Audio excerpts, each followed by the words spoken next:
रात के 2 बज रहे थे। आरोही अपने कमरे में गहरी नींद में सोई हुई थी। पूरे कमरे में शांति फैली थी कि तभी अचानक आरोही के कमरे की खिड़की एक झटके से खुलती है। खिड़की के दूसरी तरफ आदित्य था। आदित्य ने विंडो ओपन किया और आरोही के कमरे में घुस आया। कमरे में आते ही आदित्य दबे पैर आरोही की अलमारी के पास गया और उसे घूर के देखने लगा। आदित्य के ऐसे 2 सेकंड देखते ही अलमारी के दरवाजे अपने आप खुलने लगे। देखते ही देखते अलमारी के दोनों किवाड़ पूरी तरह से खुल चुके थे। अलमारी के खुलते ही आदित्य के चेहरे पर खुशी झलक आई। उसने तुरंत अलमारी के अंदर हाथ डाला और अंदर से वो तस्वीर निकाल ली जिसे शाम को आरोही ने ड्रॉ किया था। आदित्य तस्वीर को अलमारी से निकालकर उसे सामने लहराकर देखने लगा और दबी आवाज में हंसने लगा। तस्वीर देखकर आदित्य की आंखों में चमक सी आ गई थी। थैंक यू मिस आरोही, तुमने मेरा काम आसान कर दिया। कहते हुए आदित्य के चेहरे पर एक शातिर मुस्कान फैल गई। आदित्य ने अब अपनी शर्ट के अंदर छुपाई हुई एक किताब निकाली और उसे आरोही की अलमारी में ठीक उसी जगह रख दिया जहां पहले वो तस्वीर रखी हुई थी। किताब को अलमारी में रखकर आदित्य ने अलमारी को वापस कुछ देर तक के घूरा। आदित्य के घूरने से पिछली बार की तरह ही अलमारी अपने आप बंद हो गई। असली खेल अब शुरू होगा। कहते हुए आदित्य ने अपनी जेब से A+ की साइन वाला लॉकेट निकाला और उसे चूम लिया। आदित्य ने लॉकेट को चूमकर वापस अपनी शर्ट की जेब में रखा और जिस खिड़की से आया था उसी खिड़की से वापस कूद गया। सुबह के 9 बज चुके थे। आरोही कॉलेज जाने के लिए पार्किंग एरिया में आदित्य का इंतजार कर रही थी। क्या मुसीबत है, अभी बस से चली जाती आराम से, एटलीस्ट ऐसे किसी का इंतजार तो नहीं करना पड़ता। झल्लाती हुई आरोही खुद से बड़बड़ा रही थी और पूरे पार्किंग में इधर से उधर टहल रही थी। आरोही ने अभी पार्किंग के 2-3 चक्कर ही लगाए थे कि आदित्य दौड़ता हुआ पार्किंग एरिया में आ गया। हाय, आदित्य ने कार का डोर ओपन करते हुए आरोही को बिना देखे ही कहा। आरोही ने जवाब में हेलो बोला और कार में जाकर चुपचाप बैठ गई। आदित्य ने कार स्टार्ट किया और तेजी से दोनों बिल्डिंग से बाहर निकल गए। बिल्डिंग से कुछ दूर पहुंचने पर आदित्य ने इंटीरियर मिरर में देखते हुए आरोही से कहा, तुम्हें पता है इंसानों को अपने सारे सवालों के जवाब कहाँ मिलते हैं? नहीं, आरोही ने सादगी से जवाब दिया। आरोही को समझ नहीं आ रहा था ये अचानक से आदित्य को हो क्या गया। क्या सवाल जवाब की बातें कर रहा है अचानक से? अभी तक शांति से जैसे चल रहे थे वैसे ही चलते तो क्या बिगड़ जाता, पर नहीं, अब लंबा चौड़ा ज्ञान सुनने को मिलेगा। आरोही अभी ये सब सोच ही रही थी कि आदित्य ने धीरे से ब्रेक लगाई और पीछे मुड़कर आरोही को समझाने लगा, किताबों से, बुक्स ना हमेशा से इंसान की बेस्ट फ्रेंड रही है। चाहे कैसा भी सवाल हो, चाहे कैसी भी उलझन हो, इन किताबों ने हर सवाल का जवाब दिया है, हर उलझन को सुलझाया है। आरोही को आदित्य की एक भी बात समझ नहीं आ रही थी। सवालों का जवाब, वो भी किताबों से, कैसे? अभी तक आरोही के पास जितने भी सवाल थे उनका जवाब कोई नहीं दे सकता था, फिर किताबों से कैसी उम्मीद? आरोही के सवालों को देखकर ये तो पक्का था कि किताबों से आरोही के एक भी सवाल का जवाब मिल पाना लगभग नामुमकिन है। यही सोचकर आरोही ने आदित्य से सवाल किया, क्या जरूरी है कि हर सवाल का जवाब हो किताबों में? हाँ बिल्कुल, बस हमें जरूरत है सही किताब ढूंढने की। आदित्य ने वापस से कार स्टार्ट करते हुए सपाट लहजे में जवाब दिया। ये सुनकर आरोही को अब थोड़ी एक्साइटमेंट होने लगी। क्या किताबें सच में ऐसा कर सकती है? सोचते हुए आरोही ने अपना दूसरा सवाल किया, और हमें कैसे पता चलेगा कि कौन सी किताब सही है हमारे लिए और कौन सी वो किताब है जो हमारे सवालों का जवाब देगी? आरोही को किताबों में इंटरेस्ट लेते हुए देखकर आदित्य को अब बहुत खुशी हो रही थी, पर अपनी इस खुशी को जाहिर न कर बिल्कुल सामान्य एक्ट करते हुए आदित्य ने कहा, अगर तुम सही हो और तुम्हारे इरादे तुम्हारे सवालों की तरह नेक हो तो तुम्हें किताब ढूंढने की जरूरत भी नहीं पड़ेगी, बल्कि किताब खुद तुम्हें ढूंढ लेगी। अब आदित्य की ये बात आरोही की समझ से परे थी। क्या फिलॉसफी झाड़ रहे हैं ये भी, ऐसा थोड़ी होता है। आरोही ने मन ही मन कहा, अरे सच में ऐसा होता है। आदित्य ने तुरंत मुस्कुराते हुए कहा। आदित्य की ये बात सुनकर आरोही को थोड़ा आश्चर्य हुआ। आदित्य उसके मन की बात सुन सकता है, ये तो उसने सोचा भी नहीं था कभी। और अगर नहीं सुन सकता तो अभी ये सब क्या था? सोचते हुए आरोही के चेहरे पर पसीना आने लगा। आरोही शॉक्ड होकर आदित्य की बस शक्ल देखे जा रही थी। आप क्या दिमाग पढ़ सकते हो? आरोही ने शक भरी नजर से आदित्य को देखते हुए पूछा। दिमाग तो नहीं, पर चेहरा पढ़ सकता हूं सामने वाले का, कहते हुए आदित्य ने अपनी एक आंख दबा दी। आरोही को छेड़ने वाले अंदाज में आगे कहा, वैसे दिमाग पढ़ना भी उतना मुश्किल नहीं है, सीखना पड़ेगा बस, फिर पढ़ने लगूंगा वो भी।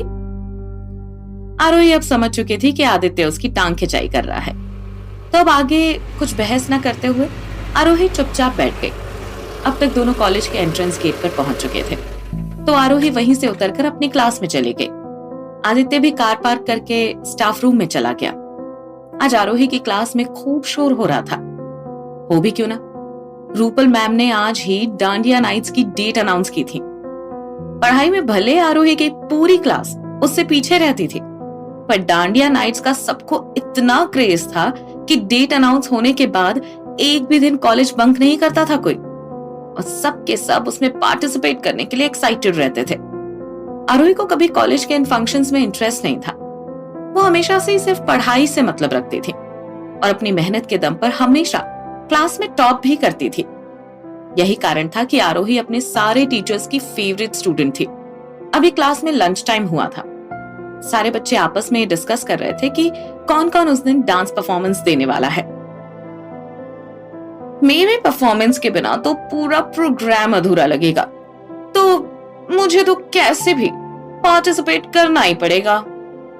अपने माथे पर आई लटों को कान के पीछे करते हुए श्वेता ने कहा, हाँ यार, तुम्हारी डांस के बिना ना कोई मजा नहीं आएगा, तुम्हारे आगे सब फीके लगते हैं। श्वेता के पीछे पीछे उसकी चमची दिव्या भी बोल पड़ी। श्वेता और दिव्या की ये बातें सुनकर पूरी क्लास मन ही मन मुस्कुराने लगी। सबको पता था श्वेता कितना फेंकती है। सारा दिन बस अपनी तारीफ और मेकअप करने के अलावा श्वेता के पास और कोई काम ही नहीं रहता था। बड़े बाप की बिगड़ी औलाद का परफेक्ट एग्जाम्पल थी श्वेता। और घमंड, वो तो इतना कि अपने आगे किसी को कुछ नहीं समझती थी। कई बार तो टीचर्स तक से बदतमीजी करने लगती। उसकी इन हरकतों पर कॉलेज एडमिनिस्ट्रेशन भी कोई एक्शन नहीं लेता था। दरअसल उसके पापा की ही जमीन पर कॉलेज बना हुआ था। इसी बात का धौंस वो पूरे कॉलेज में दिखाया करती थी। अभी क्लास में ये सब बातें चल ही रही थी कि रूपल मैम आई। आते ही उन्होंने एक पेपर सबको दिखाते हुए कहा, जिस जिसको डांस परफॉर्मेंस में पार्टिसिपेट करना है वो अपना अपना नाम और कॉन्टैक्ट नंबर लिखकर मुझे दे दो। और हाँ, अपना डांस पार्टनर भी आप लोग खुद ही चुनेंगे इस बार, तो सब लोग अभी से पार्टनर्स भी डिसाइड कर लो और मुझे बता दो। मैम की बात सुनकर पूरे क्लास में खुसुर फुसुर की आवाजें गूंजने लगी। सब एकदम से पैनिक होने लगे कि अब पार्टनर कैसे ढूंढेंगे सब, वो भी खुद से। अभी तक तो सब कुछ टीचर्स ही डिसाइड करके बता देते थे, बाकी सबको बस ऑर्डर्स फॉलो करना होता था। रूपल मैम ने सबकी परेशानी भांप ली, तो उन्होंने क्लास को शांत करते हुए कहा, अभी डांडिया नाइट्स में बहुत टाइम बचा है, तब तक सब हो जाएगा। आप लोग इतना परेशान मत होइए। और हाँ, अगर कोई अपना पार्टनर नहीं ढूंढ पाएगा तो मैं खुद उसके लिए एक डांस पार्टनर ढूंढूंगी। रूपल मैम के मुंह से यह सुनने के बाद सबने राहत की सांस ली। अब रूपल मैम सामने से चलते हुए आरोही के पास आई और उसकी सीट पर पेपर रखते हुए कहा, इस बार आप भी डांस परफॉर्मेंस में पार्टिसिपेट करने वाली है आरोही।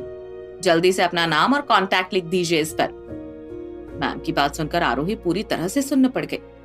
उसने तो आज तक कभी किसी चीज में पार्टिसिपेट ही नहीं किया था, फिर आज अचानक से डांस में पार्टिसिपेट करने को कैसे बोल रही है मैम। हड़बड़ाते हुए आरोही ने रूपल मैम से पूछा, मैं कैसे कर सकती हूँ? क्यों, क्या प्रॉब्लम है? आप एक अच्छी स्टूडेंट है, हर चीज में आगे रहना चाहिए आपको। सिर्फ पढ़ाई में टॉप रहना ही काफी नहीं है, ऑलराउंडर बनिए अगर लाइफ में भी टॉप करना है। मैम ने थोड़ी सख्त आवाज में आरोही से कहा। रूपल मैम की बात का अब आरोही के पास कोई जवाब नहीं था, पर वो पार्टिसिपेट भी नहीं करना चाहती थी। कुछ सोचकर आरोही ने मुंह बनाकर मैम को एक बार फिर मनाने की कोशिश करते हुए कहा, बट मैम, मेरा कोई डांस पार्टनर नहीं है, फिर कैसे? इस पर रूपल मैम ने अपने हाथ में लिए हुए पेपर को आरोही की डेस्क पर रखा और कहा, आप अपना नाम लिखिए और बेफिक्र हो जाइए। अगर अगले कुछ दिन में आप अपने लिए डांस पार्टनर नहीं ढूंढ पाती हैं, तो मैं खुद ढूंढ लूंगी। अब आरोही के पास मना करने का कोई बहाना नहीं बचा था। हार मानकर आखिरकार आरोही ने अपना नाम और कॉन्टैक्ट नंबर उस पेपर पर लिख दिया। अब रूपल मैम ने पूरी क्लास में एक एक करके वो पेपर घुमा दिया ताकि सब अपना अपना नाम लिख सके और सबको परफॉर्मेंस के लिए ऑल द बेस्ट बोलकर क्लास से चली गई। मैम के जाते ही श्वेता और उसकी चमची दिव्या दोनों आरोही के बगल में आकर बैठ गए। तो तुम अब यहाँ भी compete करोगी मुझसे? तुम्हें क्या लगता है, पढ़ाई में टॉप करती हो तो डांस में भी मुझसे आगे निकल जाओगी? आरोही को धमकाते हुए श्वेता ने कहा, नहीं, मैं तुमसे कभी compete कर ही नहीं रही थी। आरोही ने सपाट लहजे में कहा और वहां से उठकर चली गई। आरोही का ऐसा जवाब सुनकर वहां से उठकर चले जाना श्वेता को अपने मुंह पर एक तमाचे जैसा लगा। श्वेता का मन तो हुआ कि वो अभी आरोही से कुश्ती लड़ने लगे और उसे पीट पीट कर उसकी शक्ल बिगाड़ते। फिर कैसे भी उसने अपने गुस्से को कंट्रोल किया और पैर पटकते हुए वहां से चली गई। श्वेता के पीछे दिव्या भी तुरंत वहां से निकल गई। इधर आरोही ने जब से डांस पार्टनर के बारे में बोला था, तभी से रेयान को गुदगुदी सी हो रही थी। उसे पक्का यकीन था कि आरोही उससे ही अपना डांस पार्टनर चुनेगी। रेयान इंतजार करने लगा उस पल का जब आरोही उससे पूछेगी कि क्या तुम मेरे डांस पार्टनर बनोगे। इस ख्याल से ही रेयान खुशी से पागल हो रहा था कि उसे आरोही के साथ डांस करने का मौका मिलेगा।